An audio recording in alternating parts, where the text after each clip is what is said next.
안녕하세요. 진짜 새해가 바뀌었네요. 그러니까 진짜 얼마 전에 작년에 여러분 뵙고 또 진짜 얼마 되지 않아서 바로 보게 되는데, 일단 올해 좋은 꿈 꾸셔갖고 꿈이 현실로 되시기를 바라겠습니다. 근데 꿈이 현실로 되는 자체는 어렵진 않아요. 중간에 매개 과정을 좀 빨리 생각해 버리면 됩니다. 꿈이란 건 그렇게 얘기하더라고요. 꿈을 잘게 쪼개면은 계획이 된다고요. 계획을 잡고 계획을 실천하면요 현실이 된다고요. 그래서 꿈을 좀 짜게 구체화시키기만 하면 됩니다. 다른 거 없습니다. 그러니까 공부 계획을 거창하게 잡으실 필요 없어요. 그냥 하면 됩니다. 하다 보면 어느 순간에 내가 있잖아 그 자리가 있다 이렇게 보시면 돼요. 2월달 2월달 과정은 앞에하고 이제 과정이 좀 달라요. 작년도에는 그나마 여유있게 거의 이제 2달 반에 걸쳐서 했잖아요. 근데 이번에는 이제 일정이 좀 빠듯해갖고 2월 중순까지 우리가 한순환 끝나게 돼 있어요. 그러다 보니까 달력 보시면 아시겠지만은 거의 매일 이제 수업이 붙어 있을 겁니다. 그래서 야 이게 진짜 보통 일이 아니다라고 느껴질 거예요.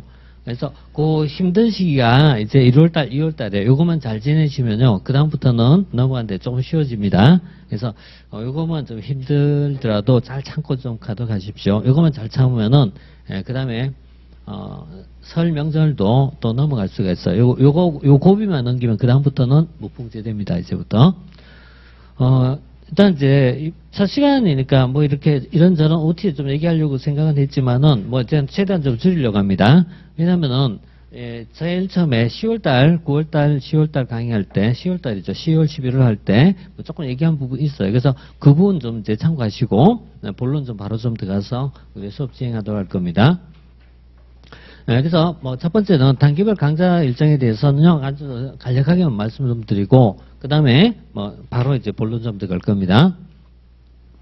이게 이제 9월, 10월 달에 입문 과정이 있었죠. 근데 이건 뭐 간단하게 했던 거니까 크게 중요한 건 아니지만은 여기서부터 이제 진행하는 부분인데 2013년 11월, 12월 과정이었고 24년도 1월, 2월 과정이고 객관식이 조금 좀 빨라요. 좀 당겨져 있죠. 당겨져 갖고 24년도 2월 말부터 들어가잖아. 2월 말부터 들어갔고 2월달, 3월달, 4월달 중간이 끝나고요. 그 다음에 이제 4월달부터 전범위로 이제 이렇게 이제 진행하는데 이 중에서 어떻게 생각하면 진짜 공부라고 보시면 돼요. 지금부터가. 이 앞에까지는 좀 탐색기 성격이 좀 강한 편이었어요. 그래서 내용도 그렇게 뭐 많이 들어가지 않고 좀 이해 중심으로 좀 말씀드렸지만은 물론 그건 이제 제 생각일지 모르겠어요. 저는 이해라고 얘기했지만 막상 공부하는 입장에서는 뭐 전부 다 어렵다 이렇게 얘기하실 수 있겠지만은 그래도 뒤에보다는 좀 쉬운 내용이라고 보시면 됩니다. 그래서 일단 이 내용은 기본 이론이었고 지금 이제 단권화 또는 심화 과정으로 이제 들어갔는데 심화 과정에서 이제 설명하고자 한 거는 조금 이제 기본 사항을 좀 약간 제거하고 본론 좀 얘기할 거고 그 다음에 좀 관련된 문제를 좀 다뤄볼 생각입니다. 관련된 문제를 조금 좀 다뤄갖고 가야 되지 않나 이렇게 봐요. 그래서 뭐 기출 문제에 관련된 파트에서 일부라도 좀 이제 좀 체크해 보시면 가면 어떨까 이렇게 생각해요. 그 다음에 수업할 때 이제 방식은 이제 요약집 가지고 일단 많이 할게요. 요약집을 많이 할 거고, 그 다음에 요약집에만 가지고 될 수는 없으니까요. 기본서 중에 꼭 필요한 파트만 좀 셀렉트 할게요. 그래서 가능하면은 요약집으로만 좀 승부하려고 하고, 그 다음에 여기는 모자린 파트가 있어요. 이 파트만 기본서에서 좀 셀렉트 하도록 할게요. 그 다음에 플러스 해갖고 관련된 문제가 있는데, 이 문제는 기본서에도 문제가 있어요. 기본서에도 문제가 있는데, 이 기본서에 있는 문제는 또 사람들 잘 안 봐요. 왜 그런지 모르겠어요. 문제집에서만 또 문제를 또 보시고 이런 경우가 되게 많아요. 근데 어쨌든 여기 있는 문제는 약간 뭐 중복되더라도 매번 프린터 조금씩 좀 나가도록 하겠습니다. 그래서 내일부터는 조금 이제 프린터 나갈 테니까 그때그때 좀 풀어보도록 하십시오. 풀어보시고 뭐든지 그때 못 풀면은 보관하지 마시고 그냥 버리세요. 그냥 시원하게 버리세요. 버리시고 다음에 이 객관식 들어갈 때는 이 기출 문제가 기본 베이스거든요. 기출 플러스 알파 이렇게 공부할 거거든요. 요때 다시 공부하면 돼요. 요때 다시 공부하면 되니까 여기 하다가 놓치면은 미련 갖지 마세요. 미련 갖지 말고 그냥 시원하게 버리세요. 버리시고 다음에 다시 또 찾아서 공부하시면 됩니다. 왜냐하면 아시다시피 책이 쌓이면 그때부터는 부담감이 쌓여지고 공부 안 하게 됩니다. 그러니까 이만큼 하고 안 한 게 조금 남았을 때 공부가 돼요. 그렇지만은 공부 조금 하고 남아있는 부분이 훨씬 많아요. 그러면 어때요? 아예 지레짐작고 포기하게 됩니다. 그래서 뭐 이런 거 좀 없애기 위해서 불필요하게 남겼던 자료는 보관하지 마시고 다 버리세요. 쓰레기통에 다 넣으시고, 어차피 시험장에 가져갈 내용은 얼마 안 됩니다. 그래서 실전 중심 좀 보시고, 그때그때 좀 풀어가도록 하십시오. 이렇게 좀 맞춰주시면 될 것 같고. 자, 그 다음에, 이제 우리 이제 2단계에서 방금 얘기한 것처럼 핵심 정립식 중심을 좀 갈 테니까 이렇게 보시면 되겠고, 나머지 내용들은 뭐, 진행하면서 말씀드릴게요. 진행하면서, 다시 하나씩 좀 말씀드리고, 이것도 앞쪽에서 제가 말씀드렸던 거니까, 이제 뭐 또 중원부원 하지는 않을게요. 근데, 원래 행정학의 시험은 출제 범위 자체가 비정형적인 학문이에요. 원래 학문 자체가 학이란 과목이 그래요. 비정형적 학문이긴 합니다. 하지만 행정사는 패턴이 있다는 얘기죠. 행정사는 패턴. 근데 그 패턴이 최근에 와서 난이도가 조금씩 올라가고 있는 추세인 건 분명한 사실이에요. 그러니까 작년도까지는 작년도 벌써 23년도구나. 2022년도까지는 패턴이 좀 많이 쉬운 편이었어요. 읽힐 수 있는 패턴이 많았어요. 근데 작년도 23년도부터 난이도가 조금 올라갔고요. 난이도 자체가 실제 어려운 문제는 한 2문제 정도 어려웠어요. 그러니까 기존 문제보다 실제 한 2문제가 더 추가적으로 어려웠다는 얘기예요. 다만 문제를 물어본 문형을 스타일이 조금 바뀌어졌던 것 같아요. 그래서 문제를 물어본 스타일이 바뀌면은 또 새로운 문제처럼 느껴집니다. 그러니까 이런 거예요. 우리가 공부해야 될 범위란 게 있어요. 영역이란 게 있어요. 이 범위는 어때요? 거의 비슷합니다. 거의 벗어나진 않아요. 범위 자체는 거의 벗어나지 않는데 이걸 측정하는 방법이 질문의 방식인 거예요. 질문의 방식이 이렇게 질문할 수도 있고 이걸 이렇게 질문할 수도 있어요. 그러니까 질문의 방식이 약간 좀 변화가 왔다 이렇게 보시면 돼요. 근데 이게 공부가 좀 약한 상태에서 접하면은 완전히 새로운 문제처럼 인식이 돼요. 이건 똑같은 문제라도 이런 부분이 그래서 이런 건 이제 조금 스케일이라든가 좀 필요하긴 합니다. 그래서 이런 부분이 있기 때문에 이제 너무 행정학을 쉽게 공부하면 안 된다 이렇게 말씀드리려고 그래요. 너무 쉽게 하지 마시고 조금 좀 그래도 시험이다라고 생각하세요. 운전면허보다 어려운 거 맞습니다. 쉬운 시험 아닙니다. 진짜로는. 진짜는 쉬운 거 아닌데 시중에 너무 난무하는 것 같아요. 쉽게 공부한 요령 중심으로 얘기하시는 분들이 너무 많은 것 같아요. 사실은 그렇지 않습니다. 그래서 이렇게 요령 중심에 갖고 뭐 기출문제만 보고 이름만 몇 개만 보고 딱 시험 들어가서 딱 잊어버리고 그런 시험 아니거든요. 이제 그런 시험 벗어난 시기로 넘어가고 있습니다. 그래서 조금 좀 더 공부했으면 하는 게 제 생각입니다. 이렇게 하시고 그래서 이런 부분에서 범위는 제가 한정하는 범위를 그렇게 안 벗어나요. 우리가 수업하는 범위는 거의 안 벗어나요. 그래서 이 범위 안에서 머무를 때 다만 어떤 질문 방식이 바뀔 수 있어요. 이걸 우리가 시험에서 얘기할 때는 이걸 신뢰도라 부르죠. 이런 거 있잖아요. 동질 이형법이라고 부르죠. 시험에 보면 이런 말이 나옵니다. 똑같은 문제를 어때요? 달리 측정한다는 얘기예요. 달리 측정한다. 그래도 내용은 같다 이렇게 보셔요. 자, 이런 내용이 이제 조금 좀 들어가는데 뭐 이건 이제 뒤에 와서 이제 우리 접하면서 볼게요. 자, 그 다음에 나머지 내용들은요, 뭐 특별한 내용 신경 안 쓰셔도 돼요. 논점의 제도 변화도 그렇게 영향을 많이 주진 않아요. 많아봤자 2문제 정도입니다. 물론 2문제도 경우에 따라 중요할 수 있습니다. 커트란 선사에서 중요할 수 있습니다. 그러나 제가 생각하는 거는 기본 점수 어느 정도 받는다고 했을 때 그때는 나머지 중요하지 않다 이렇게 생각합니다. 자, 이렇게 보시고 그 다음에 이것도 앞서 제가 말씀드렸는데 뭘 얘기하냐면은 이 뒤에는 조금 더 자세히 어느 형제에서 어떻게 나왔다는 건 기출문제를 발간하면서 다시 한번 제가 정리해 드릴게요. 그런데 그 전에 우리가 보시다시피 1편 비중이 높은 건 사실입니다. 그러니까 1편에서 압도적으로 많이 나오고 있어요. 그래서 1편에 보시다시피 약 23% 이상이 이제 출제되고 있잖아요. 그래서 1편 비중이 높다라는 겁니다. 그럼 1편 안에서 또 어디가 나오냐 이런 건 이제 우리가 공부하면 되겠죠. 하면 되는데 일단 1편 비중이 높은 건 사실이다라고 봐요. 그다음에 이제 두 번째로 높은 영역이 보시다시피 조직 그리고 인사 이렇게 들어가잖아요. 그죠? 그래서 조직론 들어가고 인사 들어가고 이렇게 들어가잖아요. 이렇게 이제 보는데 이런 부분 그리고 지방행정도 의외로 많이 출제가 된 영역이에요. 지방행정도 상대적으로 좀 많이 나온 편이라고 보시면 돼요. 그래서 이런 부분은 좀 놓칠 수 없는 영역이라고 봅니다. 그러니까 우리가 이제 다 공부해야 되겠지만은 좀 비중을 더 두자라고 이렇게 이런 정도 비중 둘 수 있다고 봐요. 이렇게 볼 수 있고 그래서 뭐 가능하면은 이 출제의 어떤 통계적 의미를 좀 살려갖고 여기에 좀 맞춰서 좀 진행해 볼 생각입니다. 그래서 진행해 볼 생각이니까 이렇게 보시면 되겠고, 환류 같은 파트는요, 이게 7%니까 비중이 좀 낮게 보이잖아요. 비중이 낮게 보이지만 사실은 이런 파트가 어때요? 공부하기 더 쉽습니다. 왜냐면 이런 파트는 거의 시험 매번 두 문제가 나오거든요. 두 문제가 나오는데 나온 영역이 딱 정해져 있거든요. 그러니까 예를 들어서 뭐 국민권익위원회라든가 이런 것에서 ombudsman에 대해서 묻는 게 거의 대부분이거든요. 그러니까 이런 건 공부하기 오히려 더 쉬워요. 그러니까 우리 편제로 있잖아요. 편별로 하는 건 그렇게 중요한 의미가 아니에요. 그 편 안에서 어디가 나오냐 이게 중요한 거지.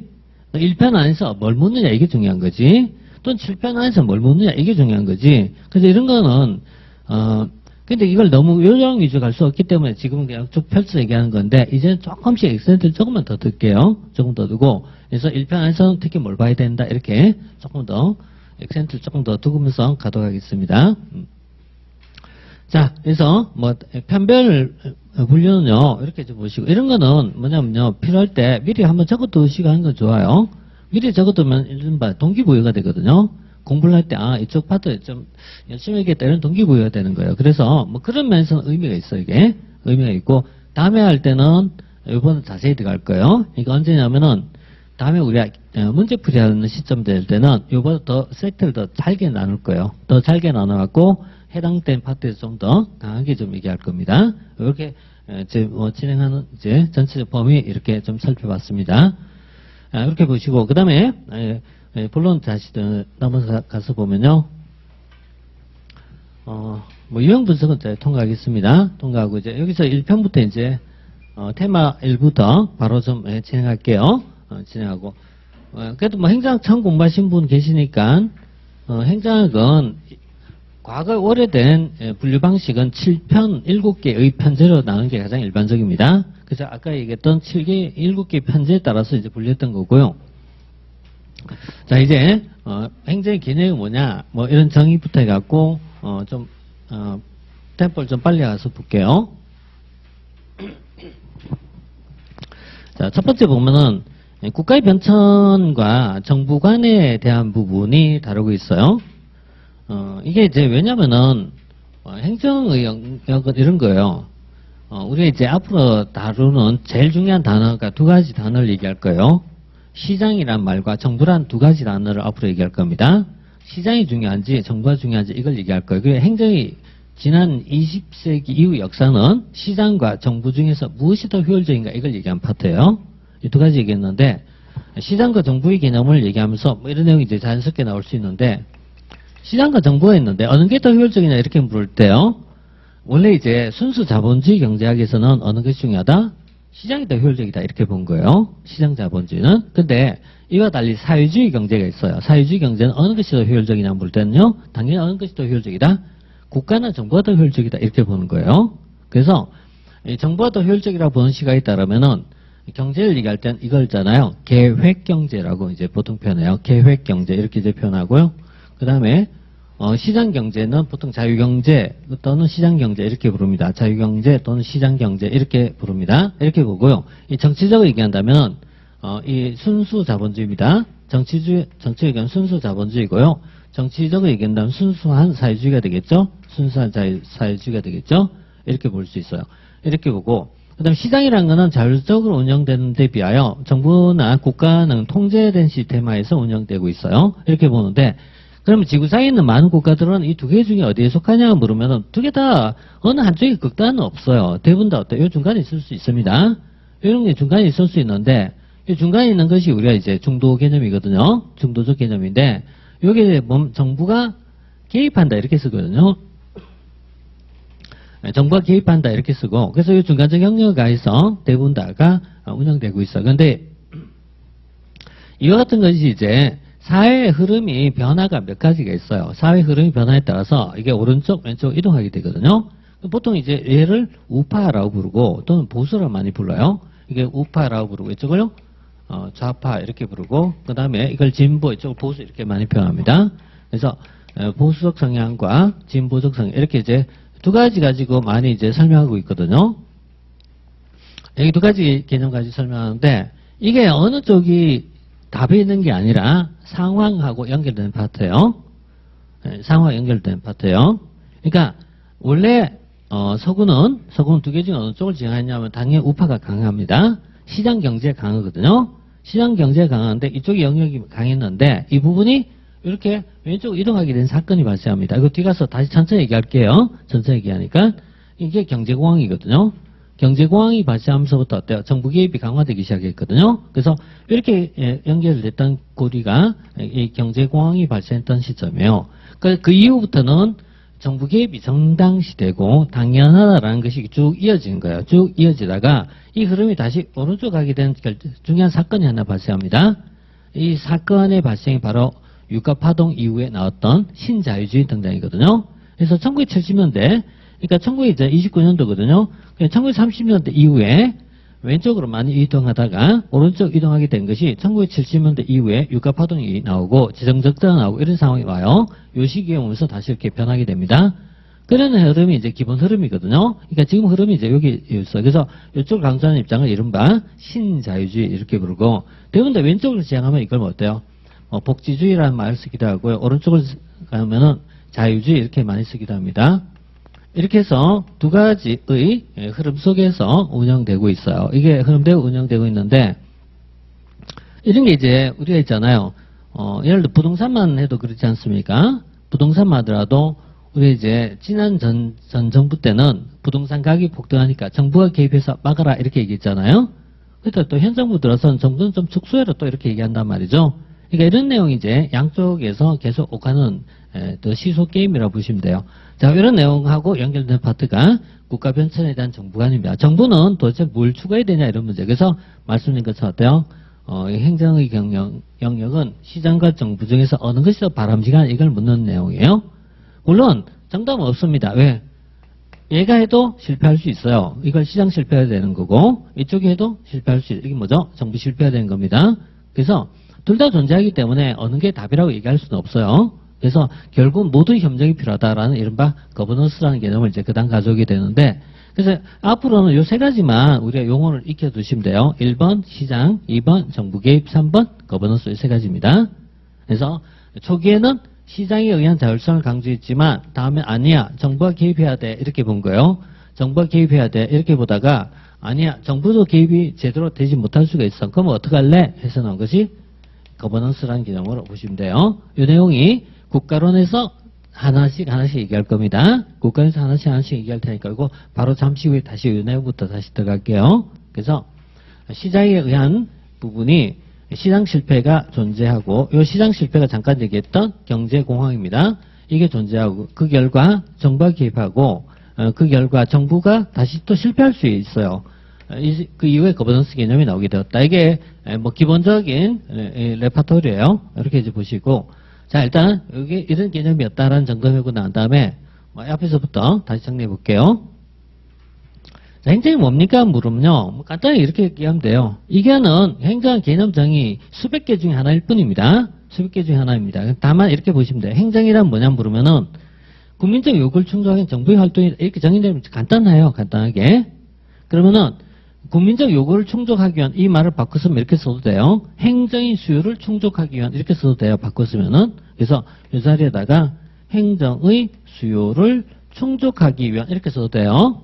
그래서 국민적 요구를 충족하기 위한 또는 이렇게 바꿔도 돼요. 행정이란 사회적 문제를 해결하기 위한 그냥 이렇게 써도 돼요. 그래서 사회 문제 해결을 위한 사회적 문제의 해결을 위한 정부의 활동 이렇게 바꿨으면 돼요. 그러니까 용어가 이제 좀 자연스럽게 좀 이렇게 따라가면서 볼게요. 그래서 자연스럽게 따라가면서 이런 말들을 기억하면 더 좋겠죠. 기억하면 더 좋은데 우리가 시험이 2차처럼 주관식이 아니니까 굳이 기억 안 해도 돼요. 하지만 기억해두면 개념이 자리를 잡아요. 자리 잡기 때문에 가능하면 이런 건 이제 기억해두시면 좋겠죠. 행정이란 뭐다? 국민적 요구를 다른 말로 행정의 수요를 또는 다른 말로 사회적 문제 해결을 위한 정부의 행동 방안 이렇게 활동 이렇게 하면 되겠죠. 자, 이렇게 이제 보시면 되겠고 자 다시 그럼 여기서 사회적 문제가 발생하기 때문에 국민적 요구가 나올 수밖에 없어요. 그럼 사회적 문제는 또 뭡니까 물으면은 2020년도의 화두는 코로나입니다, 물론. 2020년도의 화두는 코로나지만요. 또 지금 2024년도가 되는 현 시점에서 자 어제인가요? 오늘 아침인가요? 어젯밤이죠. 어젯밤에 일본에서 또 지진이 7.6 엄청나게 센 게 왔었잖아요. 그러면은 이때는 지진이란 사회적 문제가 발생했을 거 아닙니까? 이걸 하기 위한 정부의 활동이 행정 아니겠습니까? 그럼 일본 여기에 대해서 뭐 경보를 발령한다, 또 피해에 대한 어떤 대책을 세운다 이런 거 하지 않겠습니까? 이게 뭐예요? 행정이 할 일입니다. 정부가 뭐 합니까? 그런 거 하는 일이라는 얘기죠. 자, 이렇게 이제 보시면 되겠고. 그럼 이 자리에다가, 그죠? 이 자리에다 코로나일 수도 있고, 그죠? 이게 전쟁일 수도 있고, 이 자리에다가 지진일 수도 있고, 이 자리에, 그죠? 환경의 문제일 수도 있고, 또는 교육일 수도 있고, 이런 여러 가지 나올 수 있습니다. 이런 다양한 사회적 문제가 존재할 수 있어요. 다양한 사회적 문제를 해결하기 위해서 정부하는 활동이다라고 보시면 돼요. 그 정부의 활동을 행정이라고 볼 수가 있다. 이렇게 정의했어요. 자, 이때 그럼 정부하는 활동은 뭡니까? 라니까 활동을 크게 두 가지 설명할 수 있어요. 정부의 활동이 뭡니까? 그러니까 정부의 활동이란 첫 번째는요. 정부의 활동이라는 것은 첫 번째는요. 정책을 형성한다. 이걸 다른 말씀 결정한다고 하시면 돼요. 형성이란 말이 좀 생소하면은 결정이라고 바꾸시면 돼요. 정책 결정. 근데 이걸 있잖아요. 정책 결정이라는 말 쓰지 않고요. 의사결정이라 써도 되거든요. 그럼 있잖아요. 의사결정 쓰면 지금은 당겨야지 이렇게 돼요. 지금 당겨야지 하다가 실제 문제에서 의사결정 나오면 맞나? 또 이런 생각이 들어요, 이게. 그러니까 정책 결정이라는 말 대신에 의사결정 이렇게 쓰기도 하거든요. 이렇게 바꿔 쓰기도 하거든요. 그럼 정책 결정의 의사를 결정하고 그다음에 이것은 뭐 한 것이다? 집행한 것이다. 이게 집행한 것이다. 그래서 정책을 만들고 이것을 집행하는 것이다. 집행이란 말을 좀 달리 쓰면 관리한다 이렇게 보시면 되겠죠. 그래서 집행한다 또는 관리한다 이렇게 보시면 돼요. 그래서 집행의 관리란 말은요. 좀 정확하게 나오면 세 가지가 있어요. 세 가지가 있어요. 첫째는요. 조직을 관리하는 것이고 두 번째는요. 사람을 관리한 것이고 세 번째는요. 물자를 관리한 겁니다. 물자를 관리한 것을 재무라 부르죠. 물자를 관리한다. 그래서 이 물자를 관리한 것이다. 이건 이제 재무가 되겠죠. 그래서 행정 영역은 크게 두 파트가 있어요. 첫째는요. 정책 형성론이에요. 정책입니다. 첫 번째는 정책이고요. 두 번째는요. 집행 또는 관리 영역입니다. 그래서 행정은 두 가지가 있다. 그 실제 대부분의 행정학과는 최근에 이렇게 두 개를 많이 해요. 그러니까 대부분 행정학과는 공공정책학과가 있고 공공관리 이렇게 두 개를 나눠요. 행정학과 안에서도 이렇게 많이 나온 추세예요. 마치 법학 공부하면 뭐 있죠?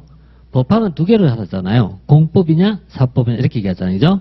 법학에는 공법, 사법 하듯이 행정학과 안에서도요. 최근에는 공공정책론, 공공관리론 이렇게 두 파트로 많이 소개를 해요. 근데 그건 학교마다 학풍이 좀 달라요. 어느 쪽을 더 중시하는 건 학교마다 조금씩 달라요. 그런 것처럼 자, 이 행정은 두 가지 영역이 있다 이렇게 보시면 돼요. 자, 이렇게 보고요. 그럼 이때 정책 형성이나 정책 결정론에 대한 파트가 있는데 이걸 우리가 이제 앞에서 우리가 분류표할 때 어때 2편에서 다룰 사항입니다. 그래서 2편에서 우리는 정책이란 파트를 다룰 겁니다. 이걸 다룰 거고 그 다음에 2편에서 다루고 그 다음에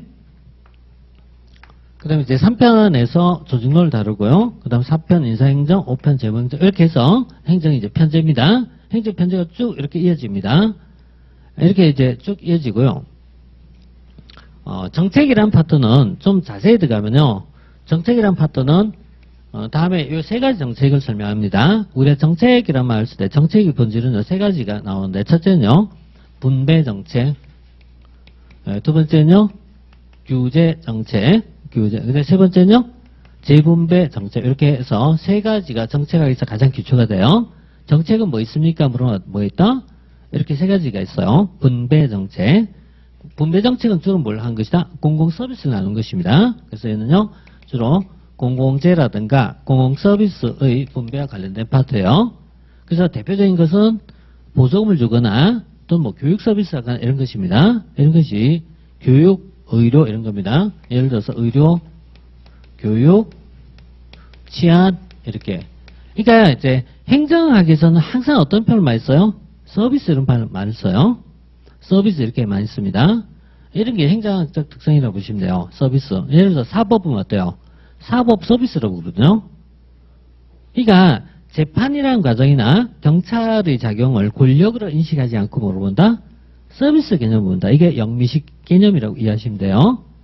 그래서 이게 뭐 치안 서비스, 교육 서비스, 교통 서비스 이런 식으로 표현하거든요. 교통 서비스 이런 식으로 표현해요. 이걸 사회보장에서는 급여라 불러요. 사회보장에서는.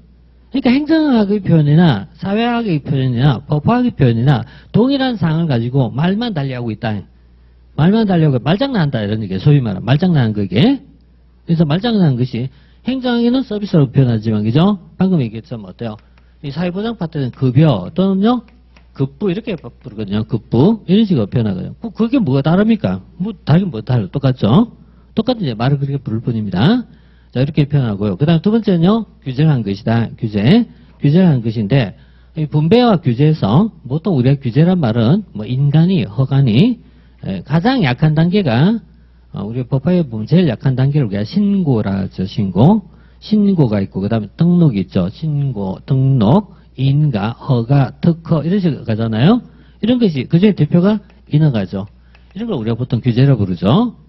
그래서 규제란 말은 가장 쉽게 얘기하면 어때요? 급부에 대한 파트, 급부를 이행해라 이런 것들 이런 걸 얘기할 수 있죠. 그래서 이게 어떻게 보면 행정의 가장 본질인 거예요. 행정의 본질이 뭐였다? 공공서비스 분배와 두 번째 어때? 규제하는 데 있다는 얘기예요.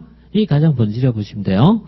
이 내용들을 1편으로 가져가면요. 1편에서 똑같이 얘기할 겁니다. 1편에서 가장 핵심이 뭐였다? 공공서비스 규제를 가지고 1편에서 얘기할 겁니다. 이걸 정책에 가져오면 이렇게 들어가요. 이걸 나중에 정무행정에서 가면서 이것이 어때요? 예산이 기능이라는 파트에서 다시 이어집니다. 그래서 사실은 같은 카테고리를 가지고요. 영역별로 이렇게 어때요? 표현만 달리 쓰고 있다. 이렇게 보시면 돼요. 표현만 다르다. 이렇게 보시면 돼요. 그래서 이런 내용 가지고 정책에서 주로 얘기하게 될 겁니다. 이렇게 보고요. 그 다음에 조직개혁 파트하고요. 뭐 인사 재무 파트에서 뭐 최근에 와서 이제 법령 개정이라든가 제도 변화가 있는 파트는 조직에서 아주 일부가 있어. 아주 일부가 있고 혹시 작년판 교재 가지고 계신 분은 조직면 중에 아주 일부 변화가 있고요. 그 다음에 두 번째는 지방행정 파트에서 변화가 가장 많아요. 그래서 요거하고 관계없이 지방행정 파트에서 7편이죠. 여기서 변화가 제일 많은데 7편 지방행정 파트에서 변화는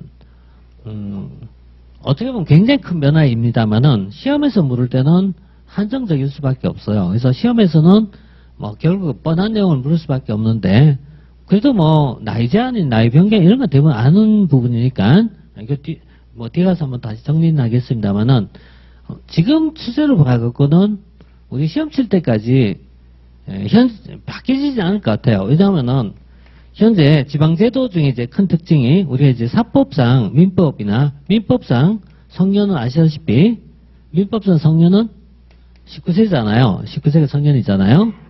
올해 성년 된 사람이 110만 명이라든가 뭐 이렇게 얘기하던데 뉴스 아까 얼핏 보니까 역사상 가장 적었다 이렇게 얘기하면서 그러니까 성년이 적었다는 얘기는 그만큼 사회활동할 수 있는 사람이 줄었다는 얘기를 한 거잖아요. 그럼 사회활동할 사람이 줄었다는 얘기는 그만큼 경제라는 규모가 파이가 줄어들 수밖에 없다는 걸 얘기한 거고 뭐 이런 문제인데 어쨌든 민법은 이제 19세였고 공법상 나이는 현재는 다 19세에서 18세 인하됐단 말이에요. 다 인하됐는데 다만 인하되지 않은 예외가 딱 2개밖에 없어요. 예외가 2개밖에 없어요. 예외가 2개 있는데 하나는 19세를 고수하고 있는 것이 주민소환 파트예요. 주민소환에 대한 부분은 아직까지 19세를 가지고 있고요. 그 다음에 또 하나는 재미난 게 이제 일반적인 공무단위권은 다 18세 인하됐지만 대통령만 40세입니다. 뭐 이게 시험에 나오진 않습니다. 시험 나오진 않고요. 40세 딱 하나만 있으면 대통령. 이게 절대 안 나오는데 절대 안 나온 거면 또 기억이 남죠. 희한하죠, 그죠? 이런 건 또 기억에 남아요. 그래서 이런 건 필요 없는 내용인데 사람은 예외적 상황만 좋아하지 일반적인 거 좋아하지 않으니까. 어쨌든 근데 이거는 올 시험 칠 때까지 안 바뀔 것 같아요. 왜냐면은 생각해보니까 중간에 국회의원 선거가 있는 거예요, 이게. 국회의원 선거하는데 선거하실 때 이 어르신네들이 뭐 이런 데 신경 쓰겠습니까? 뭐 주민소환법이 어쩌고저쩌고 그런 거 신경 안 쓸 것 같아요, 절대로. 그래서 적어도 뭐 이 제도가 우리가 시험 끝날 때까지는 바뀌지 않을 것이다라고 생각됩니다. 따라서 뭐 여기 있는 내용은 교재에 있는 내용은 내 생각에는 거의 99%는 그대로 가져가면 될 것 같아요. 그래서 뭐 제도 변화는 향후에 없다 이렇게 못 받고 가셔도 별 문제 없을 것 같아요. 그래서 이런 것 빼고는 뭐 나머지 크게 변경된 게 없다. 이런 거 이제 들어갈 수 있고요. 그 다음에 예, 이거보다 좀 디테일한 내용을 물을 수는 있겠지만, 디테일한 문제 묻더라도, 디테일한 문제에서 너무 없잖아요. 따라하려고 애쓰지 않아도 될 것 같아요. 왜냐하면 대부분 다 디테일 문제는 시간 많이 걸리고, 첫 번째 시간이 많이 걸리고, 두 번째는 어렵게 나오기 때문입니다. 그러니까 과거에 나왔던 문제 보면은, 지방에 관련된 문제 보면은, 19세 누구는 어디서 뭘 했다 이런 식으로 케이스 문제가 꽤 많았거든요. 근데 대부분 물어보면 풀었습니까? 다 안 풀었어요. 아무도 안 풀었어요. 왜냐면 그거 풀 시간이 없거든요. 풀 시간 없으니까 안 풀거든요. 안 푸니까 안 풀어도 시험에 대시면 또 돼요. 대부분 또 별 문제 없었거든요. 그래서 에이 뭐 머리 아프면 뭐 바둑이 격언 이런 게 있어요. 불리하면 손 빼라고. 예, 그래서 에이 모르겠다면 어때요? 손 빼고 가도 됩니다. 다만 항상 뭐죠? 시험 딱 하나요. 맞출 수 있는 건 맞추자 이겁니다. 틀린 건 어쩔 수 없고 맞출 수 있는 거는 맞추자. 뭐 이렇게 잡으시면 될 것 같아요. 이렇게.